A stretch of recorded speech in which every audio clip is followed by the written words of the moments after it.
Shalom saudara-saudara terkasih, bertemu kembali bersama saya Pastor Boni Purba dalam renungan harian kitab suci kita Senin 7 Juli 2025, pekan biasa ke-14.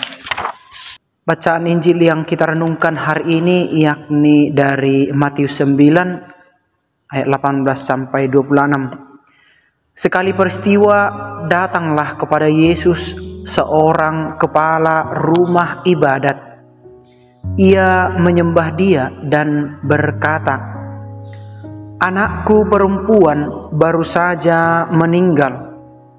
Tetapi datanglah, letakkanlah tanganmu atasnya, maka ia akan hidup."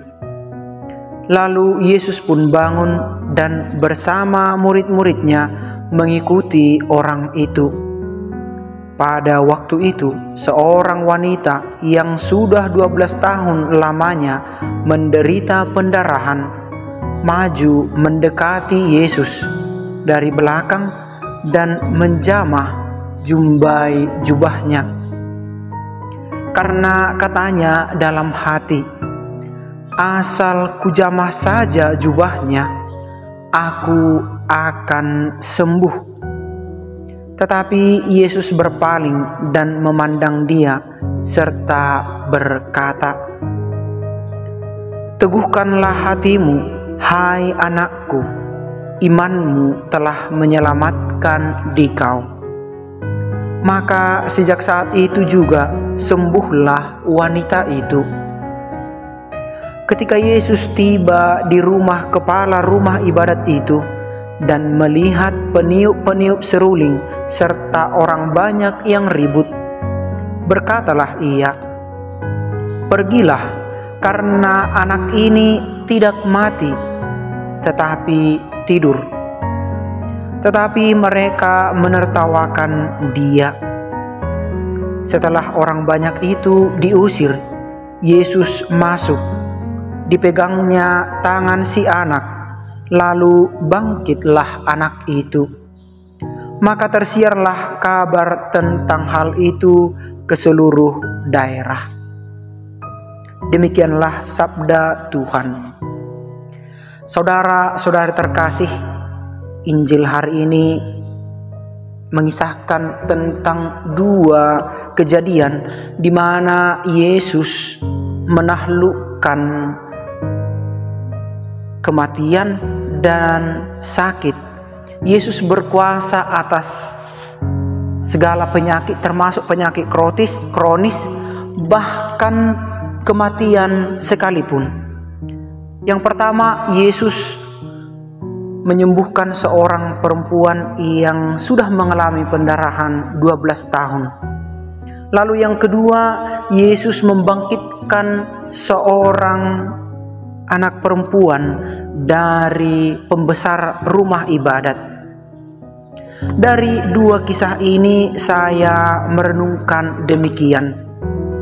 Ternyata iman yang teguh dari pihak manusia yang adalah anugerah dari Allah itu sangat menjadi pegangan untuk kita agar mendapatkan hal yang kita harapkan. Iman yang teguh ini menjadi fondasi bagi seseorang untuk mendapatkan rahmat-rahmat yang dibutuhkan dari Allah.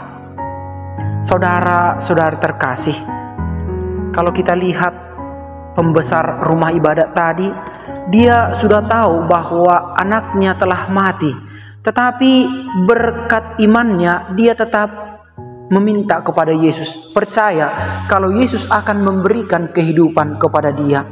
Demikian juga tadi perempuan yang mengalami pendarahan itu, dengan berkata, "Asal kujamah saja jumbai jubahnya," itu juga adalah ungkapan betapa besarnya imannya, betapa teguhnya imannya. Saudara-saudari terkasih, dewasa ini ada begitu banyak persoalan yang kita hadapi. Kalau kita ingat pada zaman martir, mereka mempertaruhkan imannya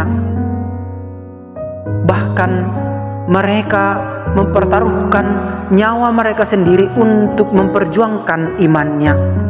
Tetapi sebuah ironi, belakangan ini ada begitu banyak orang justru meninggalkan imannya demi meraih kesenangan pribadi, demi popularitas, demi jabatan, dan lain sebagainya.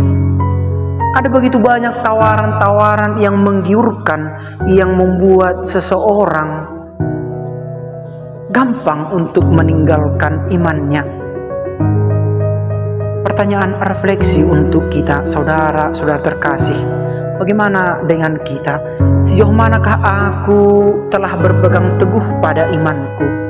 Apakah aku masuk dalam kategori para martir tadi yang merelakan nyawanya, yang mempertaruhkan nyawanya untuk memperjuangkan imannya?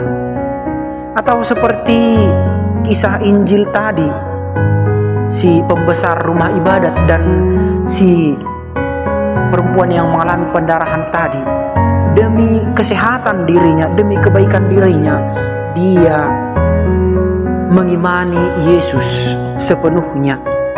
Atau jangan-jangan kita seperti teman-teman kita yang demi popularitas meninggalkan imannya, bahkan menjadi pengkhianat di dalam gereja kita.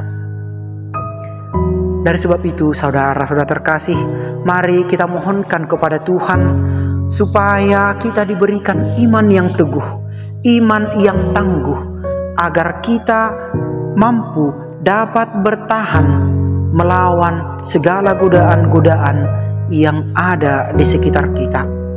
Semoga Tuhan meneguhkan iman kita. Amin.